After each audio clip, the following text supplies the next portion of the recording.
अऊज़ु बिल्लाहि मिनश्शैतानिर्रजीम बिस्मिल्लाहिर्रहमानिर्रहीम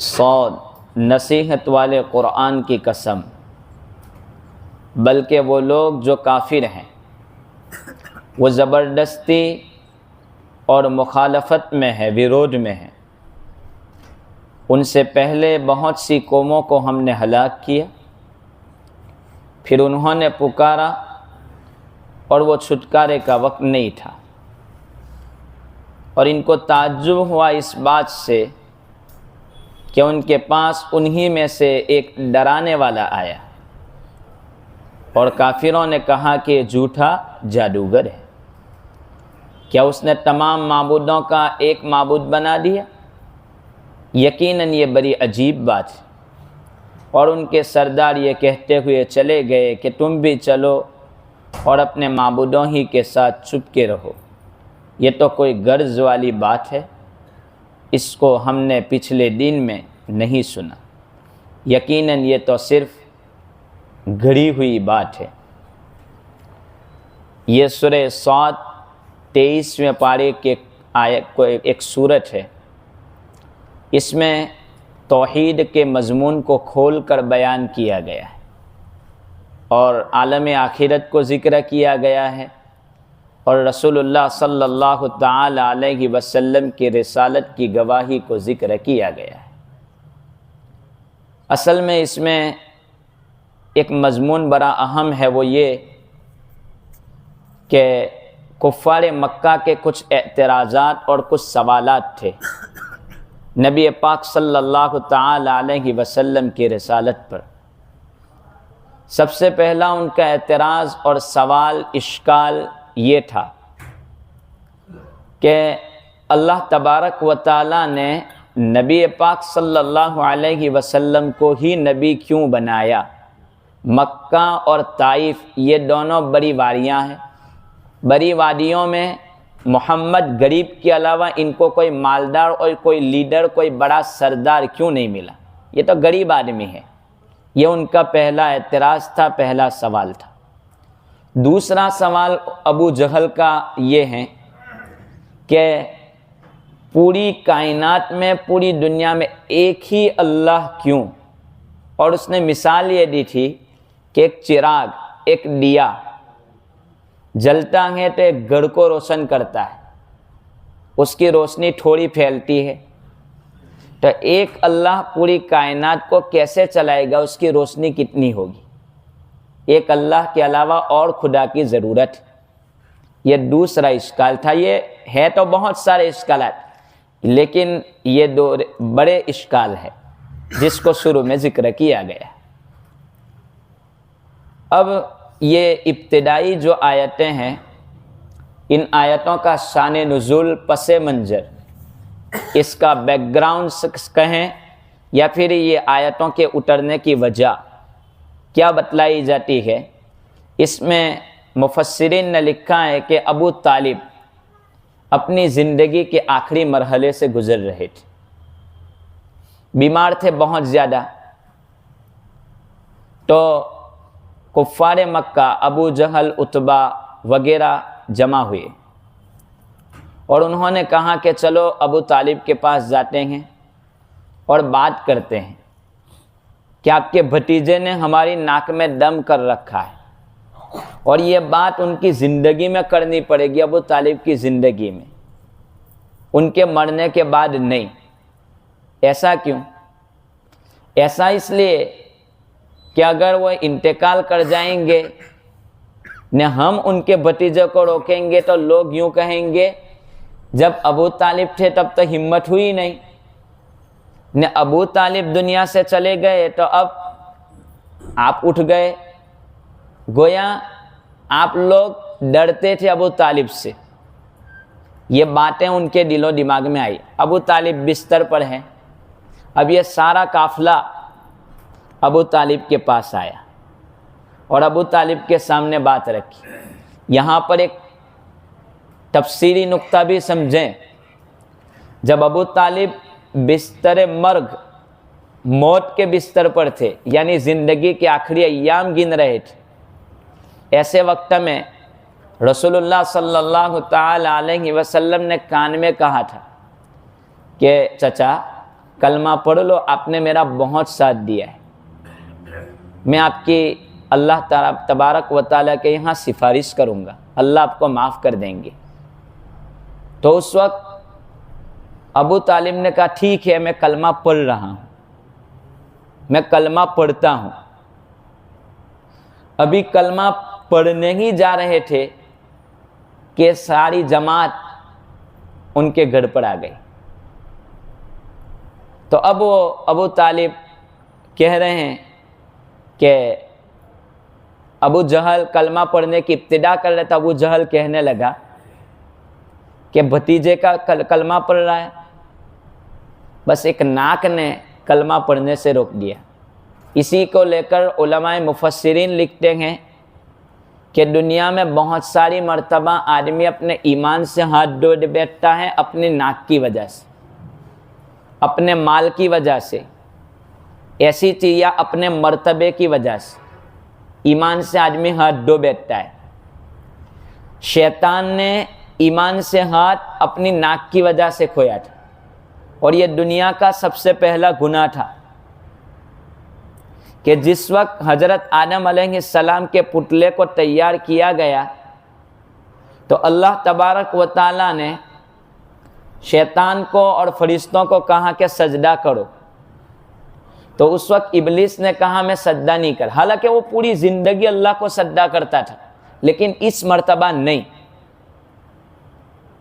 अब इसको रोजाना सजदा करता था, आज सजदा करने में उसको कौन सी चीज़ माने और रुकावट बनी? तो उसने नाक का ही मसला बतलाया था कि मैं आग से नहीं, ये मिट्टी से। तो एक नाक की वजह से उसने सजदा नहीं किया, न जन्नत से उसको निकाला गया। इसी को लेकर के उलमाए मुफस्सिरीन ने लिखा है कि अगर कोई 5 वक्त की नमाज पढ़ता है, तहज्जुद भी पढ़ता है, कुरान की तिलावत भी करता है, सब कुछ करता है, ने कोई दीन की बात आवे, न हक बात आवे, ने वो कबूल नहीं करता, तो वो अपने नाक की वजह से कबूल नहीं करता है। उसकी नमाजें पढ़ना, उसका तहज्जुद पढ़ना, सब कुछ करना कहीं उसको गुमराही में मुब्तला न कर दे। शैतान इबादत करता था लेकिन एक नाक ने उसको गुमराही तक पहुंचा दिया। तो सारी नमाजें पढ़ने के बाद हक आवे तो झुक जाओ। उस वक्त ऐसा नहीं कि मैं बड़ा आदमी हूं, मेरी बात होनी चाहिए, तो ये आदमी को कहीं गुमराही में न मुब्तला कर दें। जैसा कि एक बुजुर्ग का वाक्य मशहूर है कि एक मुरीद उनके पास पूरी ज़िंदगी रहा, न पूरी ज़िंदगी रहने के बाद वो बुज़ुर्ग के पास से जाने लगा तो मुरीद ने कहा हज़रत ये नसीहत हम में से हर एक को दिल पर लिख लेने जैसी है मामूली 2 लकीर की नसीहत है, लेकिन हर एक को दिल पर लिख लेने जैसी है। वो मुरीद जाने लगा, बुज़ुर्ग से कहने लगा मुजद्दिद अल्फ़सानी रहमतुल्लाहि अलैह के पास, तो कहने लगा हज़रत एक कोई नसीहत कर दें, अब जा रहा हूँ आपके पास से, 10 साल आपके पास रहा हूँ। तो कहा 10 साल रहा, इतना सीखा ने, अब क्या नसीहत की ज़रूरत? कहा कि नहीं कोई तो बात कह दो, जाते जाते अमल करूँगा इस पर। तो कहा कि 2 बातें याद रखना ज़िंदगी भर, इसको भूलना मत। पहली बात कही कि कभी खुदा मत बनना, ने दूसरी बात लिख दी कि कभी रसूल मत बनना। तो अब वो सागिद और मुरीद कहता है कि हज़रत इतना बड़ा दावा कोई काफिर भी नहीं करता, ने आप मुझसे यूँ कह रहे हो कि कभी खुदा मत बनना, ये दावा ज़िंदगी में कभी मत करना, इतनी बड़ी नसीहत आपने कर दी। कहाँ के देख, दुनिया में जो कुछ होता है वो खुदा चाहता है वही होता है, उसके अलावा कोई चीज़ होती नहीं है। अल्लाह की चाहत, कभी कोई मसला आ जावे न, ऐसे मसले में कोई बात तू यूँ कहे कि नहीं मैं जो कहता हूँ वो होना चाहिए, मैं ना कहूँ वो नहीं होना चाहिए, ये तो खुदाइयत का दावा है। तो कभी ऐसा मामला आ जावे तो अपने आप को पीछे कर लेना और खुदा ये समझ जाना कि मैं खुदा नहीं हूँ। अगर कोई तेरी तबीयत के खिलाफ काम हो गया, समझ जाना कि मैं खुदा नहीं हूँ, मेरे ऊपर कोई है जो पूरी कायनात को चला रहा है। ये तौहीद के सबक को मजबूत पढ़ लेना। दूसरी बात, रसूल का दावा मत करना। कहा कि ये तो मैं कैसे कर सकता हूँ? कहा कि रसूल की बात जो होती है ना वो 100% सच्ची होती है, क्योंकि रसूल साहिब वही होते हैं, वो अल्लाह वही भेजते हैं, वो बोलते हैं। रसूल गलत कभी नहीं हो सकता रसूल से। वमा यंतिकु अनिल हवा, रसूल अपनी ख्वाहिश से कुछ नहीं बोलते। कहा कि अगर कोई गड़बड़ हो गई तेरे काम में, ऊंच नीच हो गई, तो तू यूँ कहें कि मैंने जो कह दिया वो सच्चा है, मेरी बात में लकीर उंगली रखने की बात नहीं होती है, ये गलत है। रसूल कह सकता है कि मैं कुरान की बात करता हूँ, ये रसूल के अलावा कोई नहीं कह सकता। कहा कि अगर कोई भूल हो जाए उसको एक्सेप्ट कर लेना, मान लेना, ये रसूल नहीं है। तो खैर, तो एक नाक ने कलमा पढ़ने से रोक दिया अबू जहल शैतान को, तो इधर अबू तालिब को भी रोक दिया नाक ने कि मैं कलमा नहीं पढ़ता। चुनांचे ऐसी हालत में दुनिया से रुखसत हो चुके। खैर, अल्लाह तबारक व ताला ने इस सिलसिले में हुजूर से भी कहा, इन्नका ला तहदी मन अहबब्त, कि मोहम्मद सल्लल्लाहु अलैहि वसल्लम आप जिसे चाहें उसको तौहीद हिदायत नहीं दे सकते, हिदायत मेरे कब्ज़े में है। अल्लाह का शुक्र है कि अल्लाह ताला ने हमको भी हिदायत में रखा कि आज हम मोमिन हैं। अल्लाह का शुक्र है, जितना शुक्रिया अदा करें कम है कि अल्लाह हम इस्लाम पर हैं। अल्लाह तेरा शुक्र है। तो कलमा नहीं पढ़ा, तो वो लोग तो बैठे थे। अब उन लोगों के सामने उन लोगों ने सारी बात अबू तालिब के सामने रखी कि देखो, आप मोहम्मद के चचा हैं, आप दुनिया से रुखसत हो रहे हैं, आपने बहुत खिदमत की, मोहम्मद सल्लल्लाहु अलैहि वसल्लम के दीन को आप नहीं मानते हैं, फिर भी आपने बहुत खिदमत की। हम आपसे कुछ बात लेकर के आए हैं। वो बात ये है कि आप मोहम्मद को ऐसा कहो कि वो हमारे बूटों, हमारी मूर्तियों को कुछ बुरा भला ना कहा करें। उनको कह दो कि वो अपना काम करें, ये मूर्तियों को बुरा भला कहना छोड़ दें। चुनांचे ये मजलिस बैठी हुई थी। अल्लाह के रसूल सल्लल्लाहु अलैहि वसल्लम को बुलाया गया। उन्होंने बुलाया कि आओ। अबू तालिब ने बुलाया, मोहम्मद सल्लल्लाहु अलैहि वसल्लम बैठे हैं। कहा क्या बात है, बोलो। हुजूर सल्लल्लाहु ताला अलैहि वसल्लम ने फरमाया कि मैं एक कलमा ऐसा कहता हूँ कि कलमे को अगर आप पढ़ लोगे तो सारा अरब और सारा अजम ये तुम्हारे कदमों में आकर के झुक जाएगा, ने तुम्हारी गुलामी करेगा। तो अबू जहल उठ गया, कहा कि अभी मैं कलमा पढ़ता हूँ, वो कलमा बोलो। कौन सा कलमा है, मैं अभी कह देता हूँ। सारे बोलने लगे कि वो कलमा जल्दी बोलो। हुजूर तलब पैदा कर, एक ही कलमा है, वो खाली आपको कहना है, सारा अरब और सारा अजम आपके कदमों में झुकेगा। अबू जहल, उतबा, शैबा ये सारे उठने लगे। इतने में नबी पाक सल्लल्लाहु ताला अलैहि वसल्लम ने कहा, एक कलमा जिसकी मैं दावत देता हूँ, ला इलाहा इल्लल्लाह। तो वो अपने दामनों को झाड़ करके उठ गए। कुरान करीम इसी को कहता है, वन तलकल मलअ मिनहुम अनिमशु वस्बिरु अला आलिहतिकुम, कि वो चलने लगे। उनके सरदार हुजूर का एक कलमा कहना ही था कि वो इस कलमे को कह करके झाड़ने लगे। यही बात की वजह से तो हमारा पूरी दुनिया में बखेरा खड़ा है।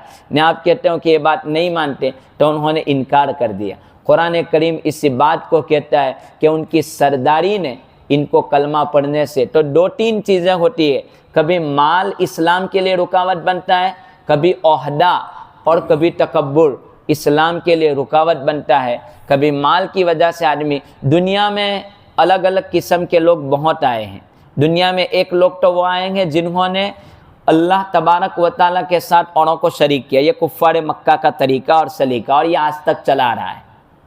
दुनिया में कुछ लोग ऐसे रहे जिन्होंने खुदाइयत का ही इनकार कर दिया कि दुनिया में कोई दुनिया चलाने वाला है ही नहीं, दुनिया खुद ब खुद चलती रहती है।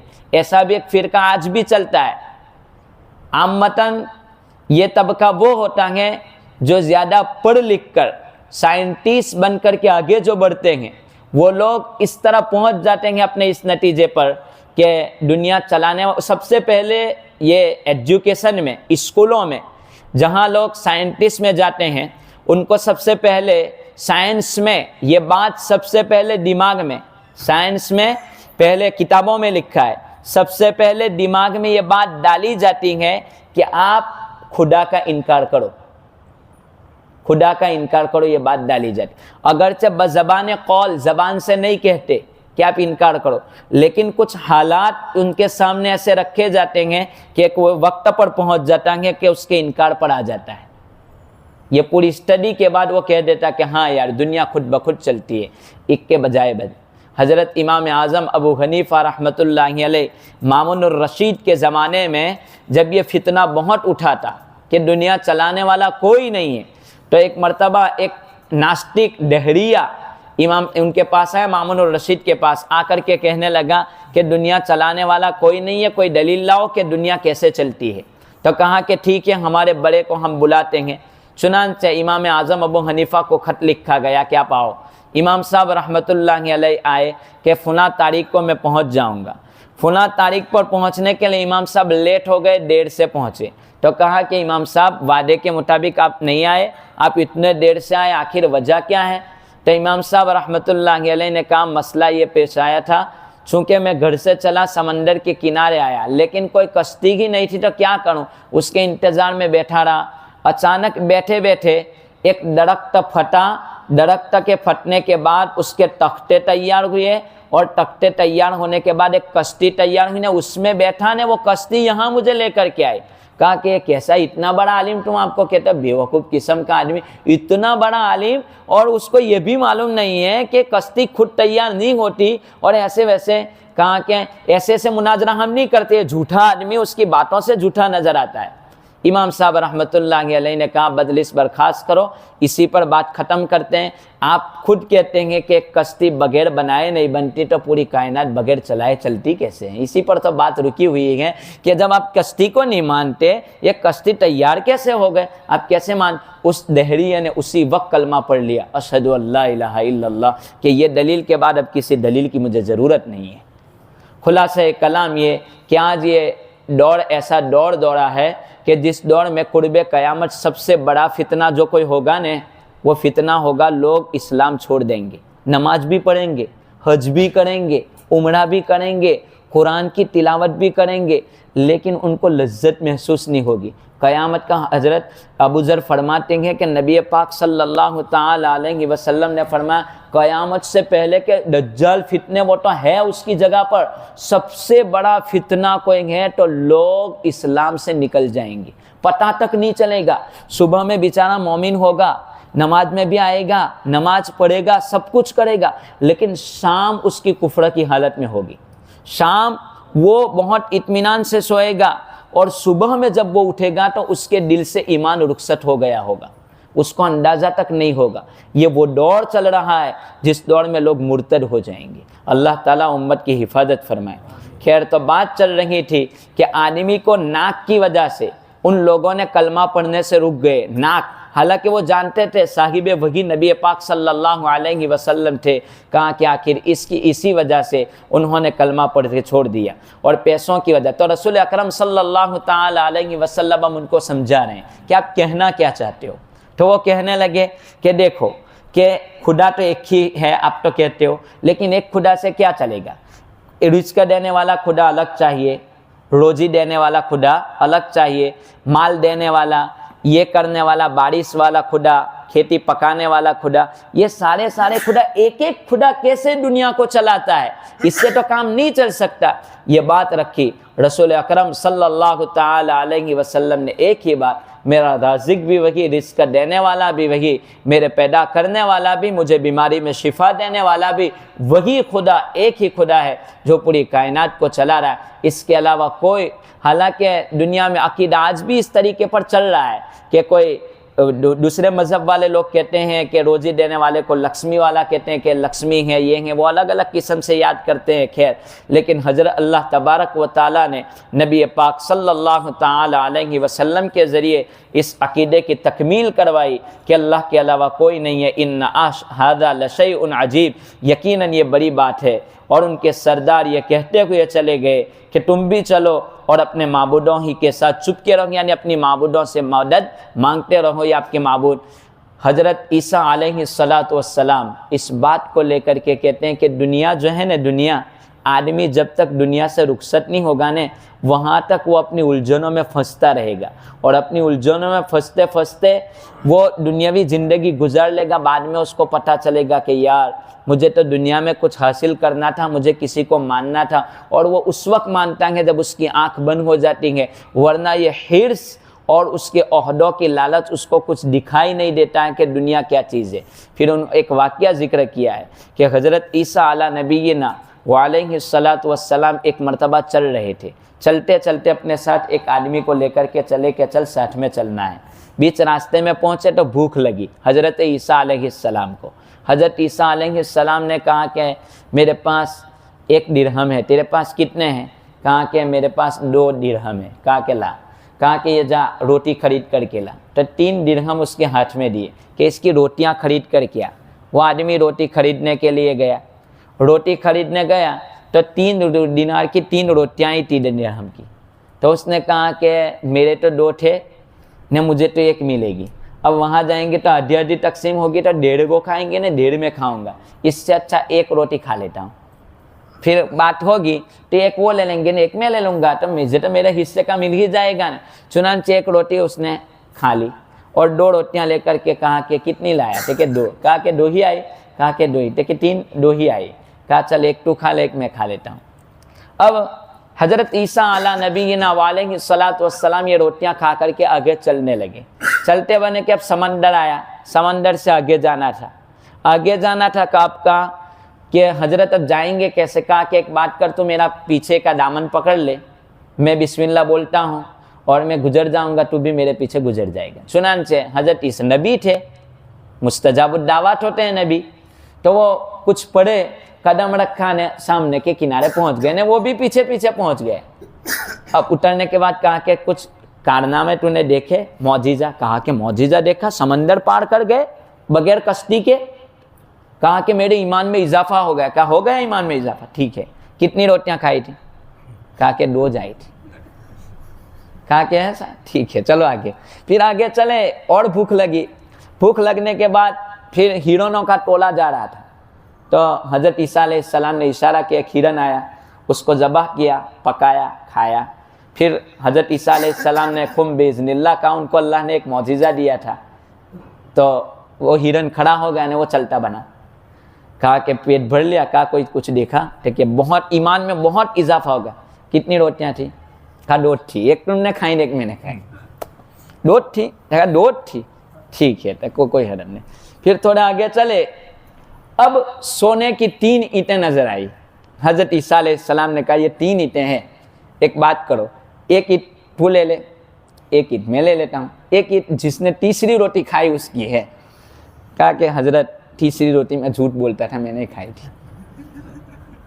कहा कि 3 रोटियां तू ले जा, नहीं ये तीनों ईंटें तू ले जा, तेरी हिर्स के अलावा कोई रास्ता नहीं है, तू यहाँ से चला जा। ने 3 ईंटें लेकर के वो चलता बना।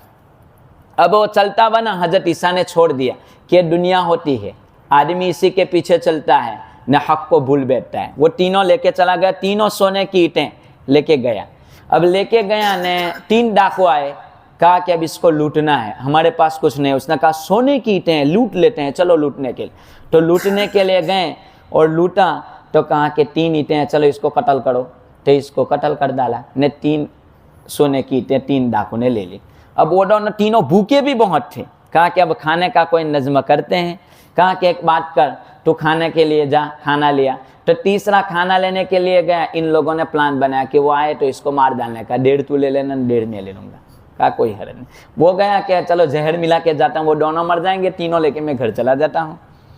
तो वो लेके आया, इधर आते ही उन्होंने इसको निमटा दिया। तो निमटा दिया तो वो ख़त्म हो गए, ये 2 बचे हैं। कहा क्या चला पहले खा लेते हैं फिर देर देर लेकर के गड़ जाते हैं। अब खाना शुरू किया तो इसमें जहर था। हज़रत ईसा वो दोनों भी मर गए ने, ईंटें वैसी की वैसी रह गए। हज़रत ईसा अलैहिस्सलातु वस्सलाम का फिर उसी रास्ते से गुजर हुआ। हज़रत ईसा अलैहिस्सलाम कहने लगे ये दुनिया का नज़ारा है, इसी को रखा हुआ आदमी रख करके चला जाता है, न इसी में ज़िंदगी गुजार देता है। इसी में कितने आदमी मर गए, दुनिया छोड़ करके चले गए, न हक़ का इनकार करते रहे। अल्लाह तबारक व तआला हमें हक़ समझा दे। बात दूसरी चली थी कि ये कि माल के दौन नशे में वो कुफ़ार मक्का यूँ कहा करते थे कि माल इतना ज़्यादा है, न मोहम्मद को नबी नहीं, मोहम्मद को नबी क्यों बनाया उस गरीब को। तो वो इनके इस सवाल के जवाब वो आइंदा आएंगे इंशाअल्लाह। अल्लाह तबारक व तआला हमें तौहीद पर मर मिटने की तौफीक अता फरमाए। बिस्मिल्लाहिर्रहमानिर्रहीम, अल्हम्दुलिल्लाहि रब्बिल आलमीन वल आक़िबतु लिल मुत्तक़ीन, अल्लाहुम्मा सल्लि अला सय्यिदिना मुहम्मद व अला आलि सय्यिदिना मुहम्मद व बारिक वसल्लिम। या रब्बि सल्लि व सल्लिम दाइमन अबदा अला हबीबिका खैरिल खल्क़ि कुल्लिहिम। अल्लाहुम्मा सल्लि अला सय्यिदिना मुहम्मदिन कुल्लमा ज़करहु ज़ाकिरून व कुल्लमा गफ़ल अन ज़िक्रिही व गाफ़िलून। या रब्बि लकल हम्द कमा यंबग़ी लिजलालि वजहिका व अज़ीमि सुल्तानिक, ला इलाहा इल्ला अंत सुब्हानक इन्नी कुन्तु मिनज़ ज़ालिमीन। या रहमर राहिमीन, या रहमर राहिमीन, या रहमर राहिमीन। आप हमारे रब है, हम आपके बंदे। मौला जब भी मांगा, जो मांगा आपने अता कर दिया। मौला किसी भी नेमत से तूने हमें महरूम नहीं रखा, बहुत सारी नेमतें दी। बेहतरीन इज़्ज़त वाला रिज़्क़ अता फरमाया जिसको ले करके हम मस्जिद तक आ सकते हैं। मौला करीम यही तो वजह है कि आदमी को रिज़्क़ का मसला हल होता है, वो नमाज के लिए आता है। मौला करीम तूने वो भी अता किया। मौला तूने बीमारियों से हमें महफूज रखा। मौला करीम तूने बहुत सारी दौलतों से औलादें अता फरमाई है। मौला इसी तरह मुसलमानों का माहौल अता फरमाए। ये हमारी सबसे बड़ी ज़रूरत कि मौला हम मस्जिद के पड़ोस में रहने वाले हैं। मौला करीम जहाँ जाते हैं वक्त पर अज़ान की आवाज़ें कानों में सुनाई देती है। मौला करीम इससे बढ़कर और क्या दौलत चाहिए।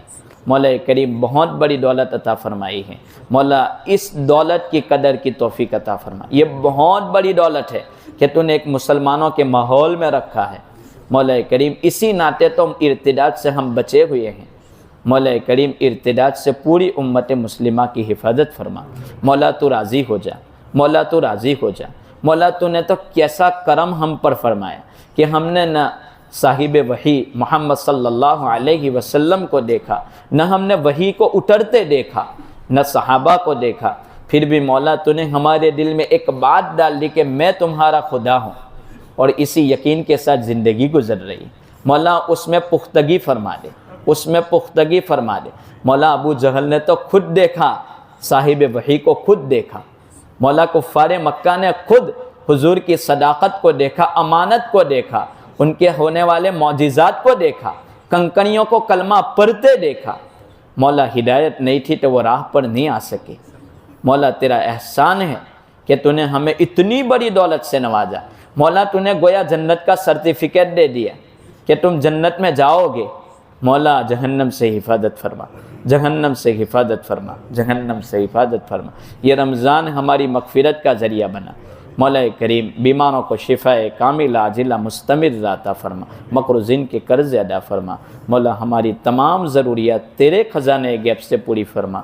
जहाँ तक ज़िंदगी मुक़द्दर है इस्लाम पर बाकी रख, और जब भी आपका बुलावा मुक़द्दर हो कामिल ईमान पर ख़ातिमा नसीब फरमा। मौला हमारी ये दुआएँ महज़ आफ़ी के फ़ज़ल व करम और नबी पाक सल्लल्लाहु ताला अलैहि वसल्लम के सदक़े तुफ़ैल में और आपके बरगुज़ीदा और नेक बंदों के सदक़े में कबूल फरमा। व सल्लल्लाहु ताला अला खैर खल्क़ि मुहम्मद व अला आलिहि व अस्हाबिहि अजमईन बिरहमतिक।